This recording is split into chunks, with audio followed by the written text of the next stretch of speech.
हाँ जी बच्चों, ਅੱਜ ਆਪਾਂ ਰੇ ਆਪਟਿਕਸ ਦਾ ਬਹੁਤ ਹੀ ਇੰਪੋਰਟੈਂਟ ਟੌਪਿਕ ਸ਼ੁਰੂ ਕਰਨ ਜਾ ਰਹੇ ਹਾਂ। ਜਿਹੜੀਆਂ ਪਹਿਲਾਂ ਆਪਾਂ ਵੀਡੀਓ ਲੈਕਚਰਸ ਦੋ ਦੇਖੇ ਨੇ ਉਹਨਾਂ ਵਿੱਚ ਬੇਸਿਕ ਸੀ ਰੇ ਆਪਟਿਕਸ ਦਾ, ਲੇਕਿਨ ਸਹੀ ਮਾਣੇ ਦੇ ਵਿੱਚ ਅੱਜ ਆਪਾਂ ਇਹਦੀ ਇੱਕ ਪਹਿਲੀ ਡੈਰੀਵੇਸ਼ਨ ਕਹਿ ਸਕਦੇ ਹਾਂ, ਤੇ ਜਿਹੜੀ ਬਹੁਤ ਹੀ ਇੰਪੋਰਟੈਂਟ ਡੈਰੀਵੇਸ਼ਨ ਹੈ ਵੀ ਕਾਲ ਇਟ ਮਿਰਰ ਫਾਰਮੂਲਾ, ਉਹ ਕਰਨ ਜਾ ਰਹੇ।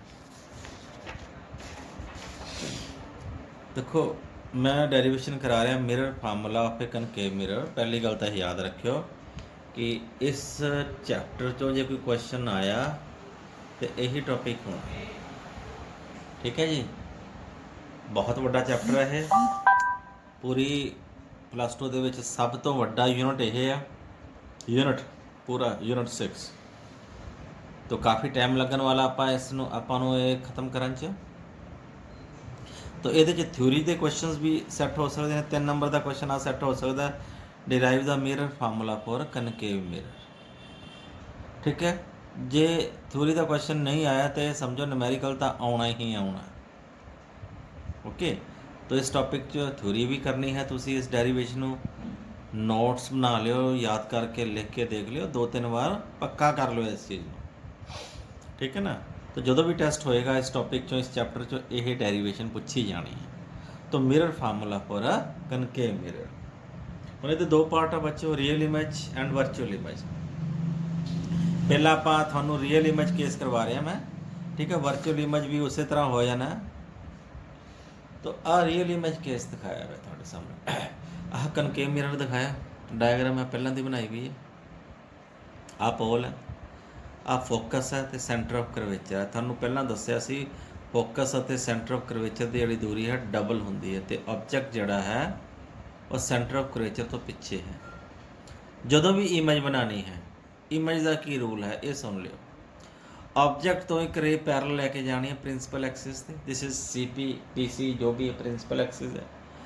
तो प्रिंसिपल एक्सिस के पैरल रेज जी होंगी है रिफ्लैक्शन तो बाद हमेशा ही फोकस तो लंघती है। पहली रे बना देनी,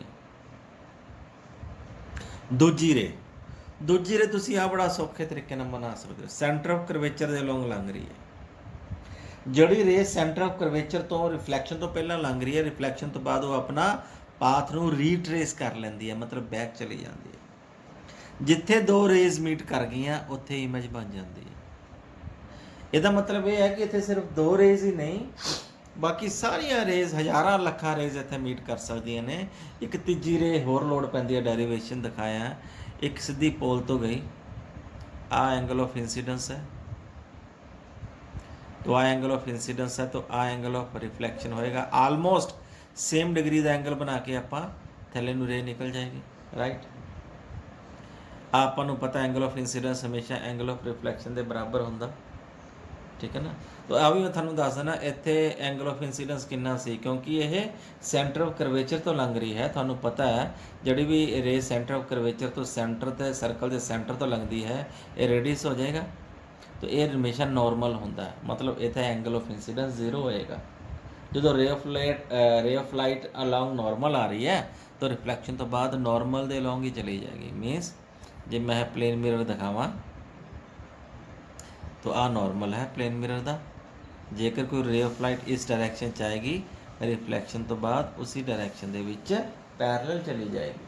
तो सेंटर ऑफ करवेचर तो जड़ी भी रे ऑफ लाइट जाएगी और रिफ्लैक्शन तो बाद उसे दे विचों दी वापस लंघेगी। तो जिथे 2 या 3 रेज मीट कर गई, होर भी रेज होणगियां, इत्थों जाएगी, इत्थों वो भी जाके इत्थों टप्पेगी, ये सेंटर जो जाके टकरा के वो भी ये सेंटर जो टप्पेगी, ये बॉटम तो जाके रे जड़ी जाएगी वो भी इत्थों ये बॉटम तो टप्पेगी, ਤਾਂ ਹੀ इतनी फुल इमेज बनती। इत्थे जे स्क्रीन रखांगे तो इत्थे अपने कोल एक रियल इमेज बनेगी, तो इनवर्टड आ पुट्ठी दिखाई है, ए भी उपर नूं दिखाई है, A' B' हेठन दिखाई है, तो मीनस रियल एंड इनवर्टड इमेज बनती है। एक गल याद रखियो हमेशा ही, जदों भी इमेज रियल होएगी, रियल दे नाल इनवर्टड शब्द लिखना ही लिखना है। रियल इमेज हमेशा ही इनवर्टड इमेज होंदी है, ये चीज़ याद रखिए। Real image is always inverted. ना हुण आपां डेरिवेशन शुरू करते हैं। हाँ जी, इन द ट्रायंगल अपने को ट्रायंगल्स है, हमेशा दो ट्रायंगल लेनी है। As the triangles A B C and A dash B dash and C are similar. ਹੁਣ ਦੇਖੋ ਧਿਆਨ ਨਾਲ, ਟ੍ਰਾਇੰਗਲ ਏ ਬੀ ਸੀ ਕਿਹੜੀ ਹੈ? ਆਹ ਵਾਲੀ ਏ ਬੀ ਸੀ ਤੇ ਏ ਡੈਸ਼ ਬੀ ਡੈਸ਼ ਸੀ, ਇਹ ਸਿਮਿਲਰ ਨੇ। ਸਿਮਿਲਰ ਤੁਸੀਂ ਪੜ੍ਹਿਆ ਹੋਏਗਾ 9th ਜਾਂ 10th ਦੇ ਵਿੱਚ ਮੈਥਮੈਟਿਕਸ ਦੇ ਵਿੱਚ, ਸਮਰੂਪ। ਹੁਣ ਕਿਉਂ ਸਮਰੂਪ ਨੇ, ਕਿਉਂ ਸਿਮਿਲਰ ਹੈ, ਇੱਥੇ ਪ੍ਰੂਫ ਕਰਨ ਦੀ ਲੋੜ ਨਹੀਂ, ਕਿਉਂਕਿ ਜਦੋਂ ਬੱਚਾ +2 'ਚ ਪਹੁੰਚ ਜਾਂਦਾ ਅਸੀਂ ਇਹ ਸਮਝ ਲੈਂਦੇ ਹਾਂ ਕਿ ਬੱਚੇ ਨੂੰ ਇੰਨੀ ਕੁ ਨੌਲੇਜ ਹੈ, 9th 10th ਲੈਵਲ ਦੇ ਬੱਚੇ ਨੂੰ ਮੈਥਮੈਟਿਕਸ ਦੀ ਫੁੱਲ ਨੌਲੇਜ ਹੈ। ਤੁਹਾਨੂੰ ਐਕਸਪਲੇਨ ਕਰਨ ਦੀ ਲੋੜ ਨਹੀਂ, ਲੇਕਿਨ ਮੈਂ ਤੁਹਾਨੂੰ ਐਕਸਪਲੇਨ ਕਰ ਦੇਣਾ ਜਿਹਨੂੰ ਨਹੀਂ ਪਤਾ। ਪਹਿਲੀ ਗੱਲ ਤਾਂ ਦੇਖੋ, ਸਿਮਿਲਰ ਦੀ ਕੰਡੀਸ਼ਨ ਕੀ ਹੁੰਦੀ ਹੈ, ਸਮਰੂਪ ਦੀ ਕੰਡੀਸ਼ਨ ਕੀ ਹੁੰਦੀ ਹੈ। ਦੋ ਤ੍ਰਿਭੁਜਾਂ ਸਮਰੂਪ ਕਦੋਂ ਹੁੰਦੀਆਂ ਨੇ? ਇੱਕ ਸਰਵਾਂਗ ਸਮ ਹੁੰਦਾ, ਇੱਕ ਸਮਰੂਪਤਾ, ਤੁਸੀਂ ਪੜ੍ਹੀ ਹੋਣੀ ਹੈ। ਸਮਰੂਪ ਕਦੋਂ ਹੁੰਦੀਆਂ ਨੇ? ਜੇ ਦੋਨੋਂ ਤ੍ਰਿਭੁਜਾਂ ਦੇ ਕੋਈ ਦੋ ਐਂਗਲ ਬਰਾਬਰ ਨੇ, ਦੋਨੋਂ ਤ੍ਰਿਭੁਜਾਂ ਦੇ ਕੋਈ ਦੋ ਐਂਗਲ ਬਰਾਬਰ ਨੇ ਤੇ ਤੀਜਾ ਐਂਗਲ ਵੀ ਬਰਾਬਰ ਹੁੰਦਾ, ਦੈਨ ਫਿਰ ਕੀ ਲੈਂਦੇ ਆ, ਸਮਰੂਪਤਾ ਦੀ ਸ਼ਰਤ ਪੂਰੀ ਹੋ ਜਾਂਦੀ ਹੈ। ਫਿਰ ਆਪਾਂ ਉਹਨਾਂ ਦੀ ਜਿਹੜੀ ਭੁਜਾਵਾਂ ਦਾ ਅਨੁਪਾਤ, ਰੇਸ਼ੋ ਇਕੁਅਲ ਲੈ ਲੈਂਦੇ ਆ, ਰਾਈਟ। ਤਾਂ ਇੱਥੇ ਦੋ ਟ੍ਰਾਇੰਗਲਸ ਨੇ ਏ ਬੀ ਸੀ, ਇਹਦੇ 'ਚ ਕੀ ਹੈ, ਇੱਕ ਆਹ ਵਾਲਾ ਐਂਗਲ ਤੇ ਇੱਕ ਆਹ ਵਾਲਾ ਐਂਗਲ, ਦੋਨੋਂ 90 ਤੇ ਨੇ, ਲੰਬ ਨੇ ਨਾ, ਤਾਂ ਇਹ ਤਾਂ ਬਰਾਬਰ ਹੋ ਗਿਆ। ਇੱਕ ਆਹ ਵਾਲਾ ਐਂਗਲ ਤੇ ਆਹ ਵਾਲਾ ਇਕਾਂਤਰ, ਆਲਟਰਨੇਟਿਵ ਆਪੋਜ਼ਿਟ ਐਂਗਲ, ਪੰਜਾਬੀ 'ਚ ਕੀ ਕਹਿੰਦੇ ਨੇ, ਸਿਖਰ ਸਨਮੁਖ ਕੋਣ, ਸਿਖਰ ਸਨਮੁਖ ਕੋਣ, ਇਹ ਦੋ ਬਰਾਬਰ ਹੈ। ਹੁਣ ਜਦੋਂ ਦੋ ਭੁਜਾਵਾਂ ਦੇ ਦੋ ਕੋਣ ਬਰਾਬਰ ਹੈ ਤਾਂ ਤੀਜਾ ਵੀ ਬਰਾਬਰ ਹੁੰਦਾ, ਤਾਂ ਇਹ ਸਿਮਿਲਰ ਦੀ ਕੰਡੀਸ਼ਨ ਪ੍ਰੂਫ ਕਰ ਗਿਆ। ਦੈਨ ਜਦੋਂ ਸਿਮਿਲਰ ਨੇ ਫਿਰ ਆਪਾਂ ਕੀ ਲਿਖਦੇ ਨੇ, ਇਹਨਾਂ ਦੇ ਅਨੁਪਾਤ ਬਰਾਬਰ ਹੁੰਦਾ, ਭੁਜਾਵਾਂ ਦਾ ਅਨੁਪਾਤ ਮੀਨਸ ਇੱਧਰੋਂ ਭੁਜਾ ਲੈਂਦੇ ਆ ਏ ਬੀ, ਕਿਸ ਤ੍ਰਿਭੁਜ ਦੀ ਭੁਜਾ ਲੈਂਦੇ ਆ ਏ ਡੈਸ਼ ਬੀ ਡੈਸ਼, ਕਿਹਦੇ ਬਰਾਬਰ ਹੈ, ਥਲੜੀ ਭੁਜਾ ਸੀ ਬੀ, ਦੂਜੀ ਭੁਜਾ ਹੋ ਜਾਏਗੀ ਸੀ ਬੀ ਡੈਸ਼, ਇਹ ਰੇਸ਼ੋ ਬਰਾਬਰ ਹੋਏਗੀ। ਇਸ ਨੂੰ ਅਸੀਂ ਇਕੁਏਸ਼ਨ ਨੰਬਰ 1 ਦੇਣਾ ਹੈ। तो याद रखो, ऑब्जेक्ट ਦਾ मैं सेंटर ऑफ ਕਰਵੇਚਰ ਦੇ ਨਾਲ ਤੇ image the centre of curvature ਦੇ ਨਾਲ ट्रायंगल ਲਈਏ।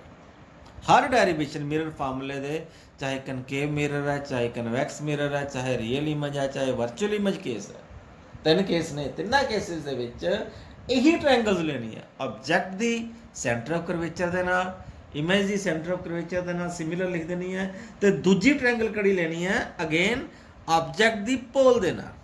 सेकंड ट्रायंगल ਲਵਾਂਗੇ A B P and triangle A dash B dash P are also similar. ए भी बड़े सौखे ਨਾਲ ਪ੍ਰੂਫ ਕਰ ਸਕਦੇ ਹਾਂ ਨਾ।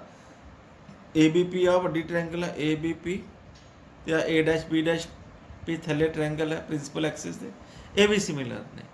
क्यों आ तो पहला मैं पहले ही किया 90 के कोण ने इस ट्रायंगल ते आ एंगल आई तो एंगल आर, क्योंकि एंगल ऑफ इंसिडेंस बराबर होंगे एंगल ऑफ रिफ्लैक्शन, ते आ वाला कोण इस कोण के बराबर हो गया। फिर सिमिलर की कंडीशन पूरी होगी। ये तुसी डेरिवेशन लिख के नहीं दिखाना, मतलब थानू डेरिवेशन पूछ लैन, थानू एक्सप्लेन नहीं करना, सीधा लिखना सिमिलर, फिर कॉरस्पोंडिंगली रेशो लैनी तुसी भुजावां दी, साइड्स की रेशो लैनी है A B upon A dash B dash बराबर क्या होएगा बच्चों, P B upon P B dash, equation number 2। हुन from equation number 1 and equation number 2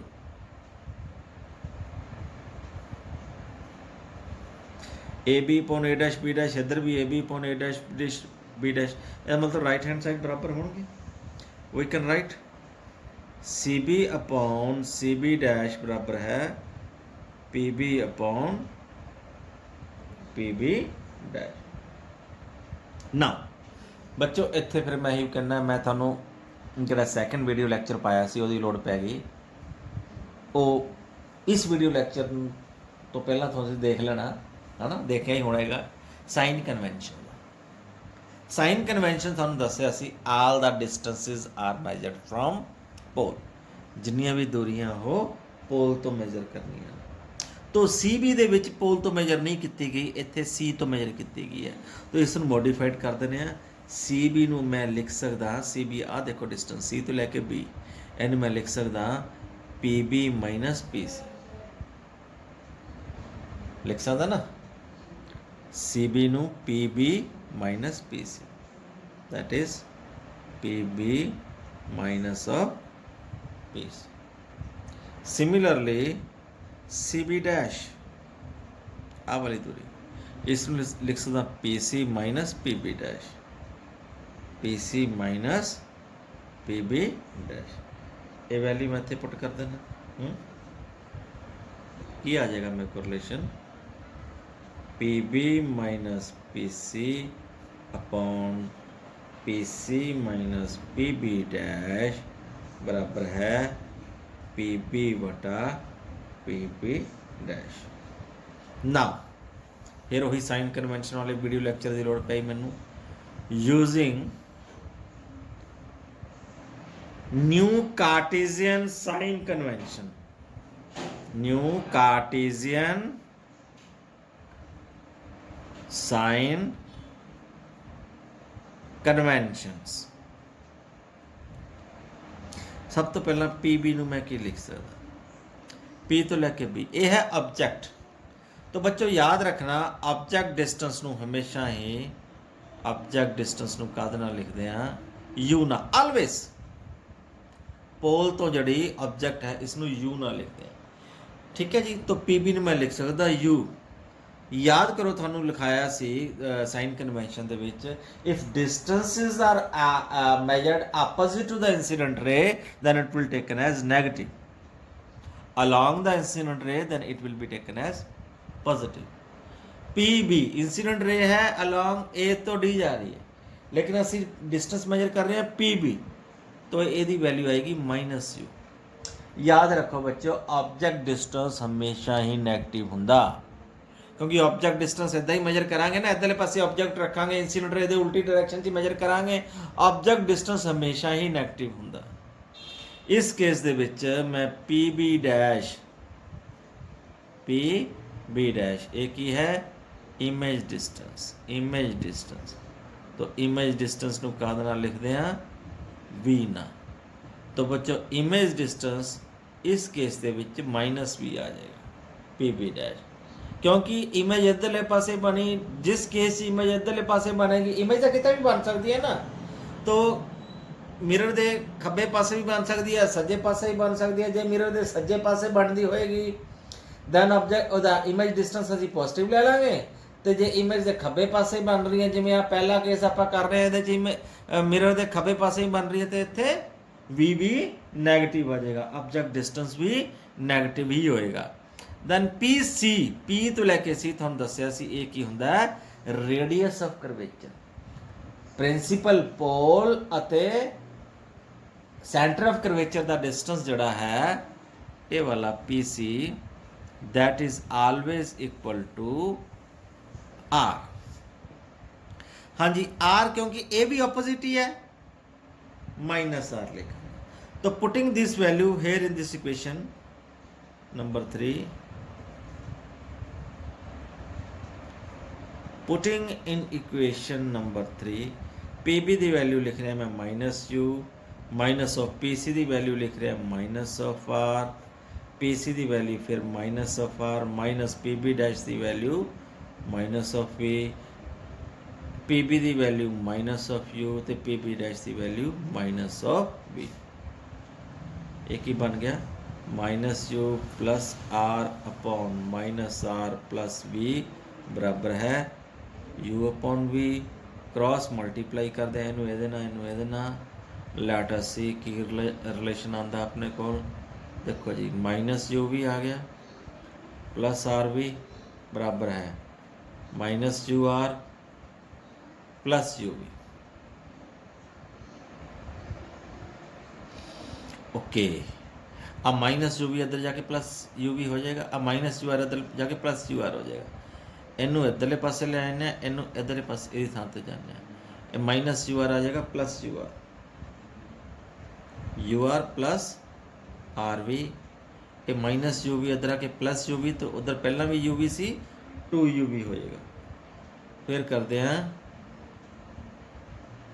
dividing both sides by U V and R. ठीक है जी, दोनों पासे ਆਪਾਂ यू वी ते आर नाल डिवाइड करते हैं। लेट अस सी की रिलेशन आंदा यू आर थले लिख देंगे यू वी आर नाल डिवाइड करता, प्लस आर वी नूं भी लिख देंगे यू वी आर नाल डिवाइड किया, 2 यू वी नूं भी लिख देंगे यू वी आर नाल डिवाइड किया। इत्थे यू वी नाल यू वी गया, आर वी यू ते आर, 1/v 1/u 2/r। तो 2/r लिख सकते हैं 1/f फोकल लेंथ होंगे। तो अपने को रिलेशन आ गया 1/f is equal to 1/u plus 1/v। Very important relation. ठीक है जी, 1/f is equal to 1/u, 1 focal length is equal to 1/u object distance plus 1/v। ठीक है बच्चों, ये सी अपने को mirror formula for concave mirror, a real image case, real and inverted image case। okay, now second formula कर रहे हैं आप virtual image case वाला। let's do virtual image case। Diagram मैं पहला दिन बनाई हुई है। हाँ जी, virtual image case की है।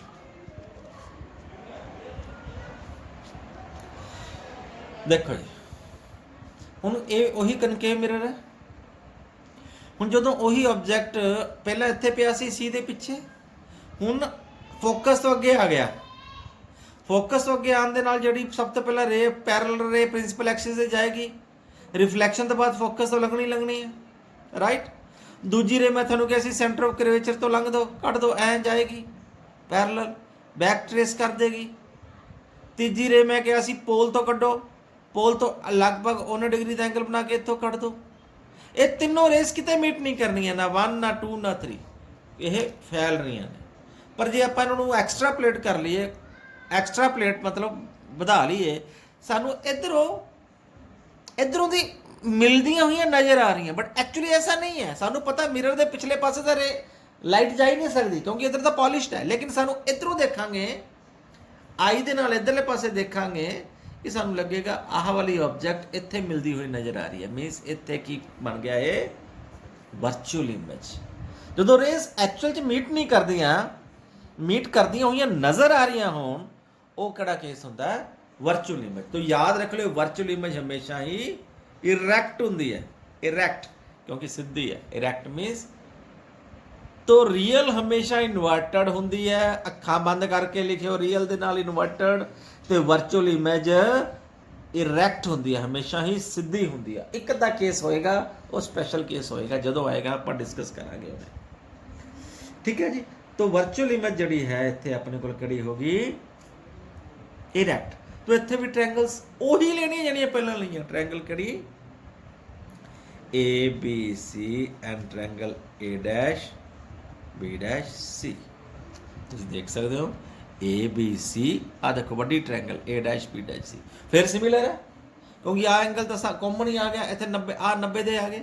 ठीक है, वही रेशो में लवांगे, A B upon A dash B dash is equal to C B upon C B dash. मैं दोबारा डेरिवेशन नहीं करन जा रहा, सारी डेरिवेशन बच्चों से मैं अखां बंद करके कॉपी पेस्ट कर दे। जो डायग्राम सेम ही बनाई है, डायग्राम का याद रखियो, जो 3 नंबर की डेरिवेशन आ गई ना, 1 नंबर डायग्राम का, रे डायग्राम का। तो कोशिश करो जो रे डायग्राम बनानी है बड़ी साफ सुथरी बनानी है। तुम पेंसिल यूज़ करो, स्केल यूज़ करो आह डायग्राम बनाने वास्ते। ठीक है, मेरी प्रैक्टिस होगी, मैं स्केल नहीं यूज़ किया, बट थोड़ी प्रैक्टिस नहीं है। ठीक है, तुम स्केल पेंसिल यूज़ कर लो। ठीक है, वैसे तो कहा जाता कि बोर्ड के पेपर के डायग्राम कोशिश करो पेन ना बनाने की, लेकिन थोड़े वास्ते तुम पेंसिल ना बना दोगे, डजंट मैटर। लेकिन प्रॉपर डायग्राम 1 नंबर की डायग्राम है, थोड़े याद रखियो। 3 चों 1 मार्क्स की डायग्राम है, रे डायग्राम। ਜਿਵੇਂ ਸਰਕਟ ਡਾਇਗਰਾਮ ਤੁਹਾਨੂੰ ਦੱਸਿਆ ਸੀ, ਕਰੰਟ ਇਲੈਕਟ੍ਰਿਸਿਟੀ ਦੇ ਵਿੱਚ ਸਰਕਟ ਡਾਇਗਰਾਮ 30% ਮਾਰਕਸ ਕੈਰੀ ਕਰਦੀ ਹੈ, 30 नहीं तो 25% ਮਾਰਕਸ ਕੈਰੀ ਤਾਂ ਕਰਦੀ ਹੈ। ਉਸੇ ਤਰ੍ਹਾਂ ऑप्टिक्स ਦੇ ਵਿੱਚ ਰੇ ਡਾਇਗਰਾਮ ਵੀ 25% ਮਾਰਕਸ ਕੈਰੀ ਕਰਦੀ ਹੈ। ਤਾਂ ਡਾਇਗਰਾਮ ਬੜੇ ਸੋਚ ਸਮਝ ਕੇ ਬਣਾਉਣੀ ਹੈ।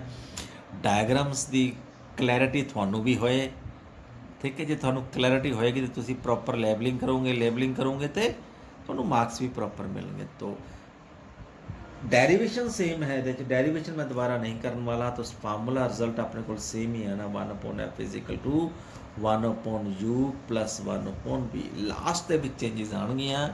ਕਿਸ ਕੇਸ ਦੇ ਵਿੱਚ ਤੁਹਾਨੂੰ ਯਾਦ ਕਰਾ ਦਈਏ, ਇੱਥੇ ਆਣਗੀਆਂ ਚੇਂਜਸ ਇੱਥੇ, ਕਿਉਂਕਿ pb' ਇੱਥੇ -b ਸੀ, ਇੱਥੇ +b ਹੋ ਜਾਣਾ। ਬਾਕੀ ਆ -u ਰਹਿਣਾ, -u ਇਹਦੇ 'ਚ ਰਿਲੇਸ਼ਨ ਥੋੜ੍ਹਾ ਬਹੁਤ ਚੇਂਜ ਆਏਗਾ ਤੇ ਰਿਜ਼ਲਟ ਸਾਡੇ ਕੋਲ ਸੇਮ ਹੀ ਆਉਣਾ। ਕਰਕੇ ਦੇਖੋ ਡੈਰੀਵੇਸ਼ਨ, ਔਖੀ ਹੁੰਦੀ ਤਾਂ ਮੈਂ ਤੁਹਾਨੂੰ ਜ਼ਰੂਰ ਕਰਾਉਂਦਾ, ਪਰ ਮੈਂ ਨਹੀਂ ਕਰਾ ਰਿਹਾ ਕਿਉਂਕਿ ਬਹੁਤ ਸੌਖੀ ਹੈ, ਠੀਕ ਹੈ। ਜ਼ਿਆਦਾਤਰ ਰੀਅਲ ਇਮੇਜ ਹੀ ਪੁੱਛਦੇ ਨੇ ਐਗਜ਼ਾਮ ਦੇ ਵਿੱਚ, ਵਰਚੁਅਲ ਇਮੇਜ ਵੀ ਪੁੱਛ ਸਕਦੇ ਐ ਨਹੀਂ ਮੈਂ ਕਹਿੰਦਾ ਕਿ ਨਹੀਂ ਪੁੱਛ ਸਕਦੇ, ਬਹੁਤ ਘੱਟ ਆਉਂਦੀ ਹੈ ਲੇਕਿਨ ਪੁੱਛ ਸਕਦੇ ਨੇ। तो डेरिवेशन बच्चों सेम ही है, उसी एक बार अपने आप ट्राई करोगे तो हो जाएगा। तो अगे जड़ी है नैक्सट है ये वो कड़ी है mirror formula for convex mirror. हाँ जी, डायग्राम थानू मैं दिखा दूँ, आ कन्वैक्स मिरर का मिरर फार्मूला।